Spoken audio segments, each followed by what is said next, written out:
بقى ما شاء الله. ادي الصينيه يا جماعه دي بتاعت اللي جناها طبعا اهي. طبعا ده مش حرقان يا جماعه، ده عشان خاطر ان هي تدفل العصاجه على طول عشان تستوي. طبعا مولعه الشوايه عشان ايه تاخد الوش ده، ورشه زيت. تمام كده. معايا بقى ايه بطاطس اهي يا جماعه. طبعا بصوا البطاطس انا الطماطم يا جماعه ضربها مع البصل مع كله في الكبه، مع الفلفل مع كله في الكبه. تمام كده. طبعا مع التوابل مع الليمون يا جماعه. الوصفه دي بالليمون حلوه قوي قوي قوي قوي.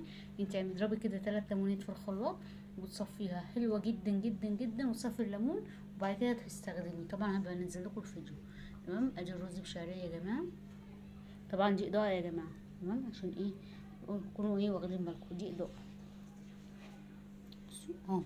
ادي الرز اهو يا جماعه. ادي الرز اهو عشان هي بس الاضاءه اللي عامله ايه كده.